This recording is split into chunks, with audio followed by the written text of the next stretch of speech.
চিংড়ি মালাইকারি। ডিশের নামটা শুনলেই খেতে ইচ্ছা করে। আজকে আমি বাজার থেকে চিংড়ি মাছ নিয়ে এসেছিলাম, যেটাকে আমি নুন আর মাখিয়ে রেখে নিয়েছিলাম। তারপরে কড়ায় সর্ষে তেল দিয়ে ওটাকে বেশ কিছুক্ষণ গরম করে নিয়েছিলাম। সর্ষে তেলটা ঠিক করে গরম না হলে মাছটা কড়ায় লেগে যায়।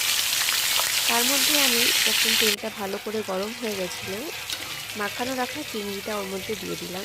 বেশ সুন্দর করে ওটাকে লাল লাল করে ভেজে নেওয়ার পর সর্ষে, খুব অল্প সর্ষে বেটে, পেঁয়াজটাকে আমি শিলেই বেটেছিলাম। বেটে নিয়ে তেলের মধ্যে পেঁয়াজ দিলাম। তারপরে এর মধ্যে সমস্ত গুঁড়ো মশলা দিয়ে দেবো।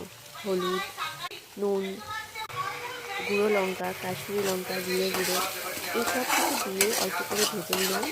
যখন মশলার তেলটা এইভাবে ছাড়তে শুরু করলো, তখন আমি এর মধ্যে দিয়ে দেবো বেটে রাখা সর্ষের পেস্টটা।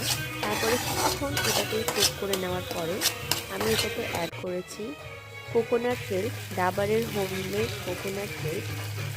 অল্প অল্প করে অ্যাড করে মশলাটাকে ভালো করে ভেজে নেব। ঠিক এইভাবে যতক্ষণ না মশলার তেলটা বেরিয়ে আসছে। এটা মিশিয়ে দেওয়ার পর ভালো করে আমি এর মধ্যে দিয়ে দেবো ভেজে রাখা চিংড়ি মাছগুলো। আপনারা চাইলে অল্প কাঁচা লঙ্কাও দিতে পারেন। তারপরে ডিশটা ঠিক এইভাবে রেডি হয়ে আসবে। রঙটাও খুব সুন্দর হয়েছে আর খেতেও খুব সুন্দর হয়েছে।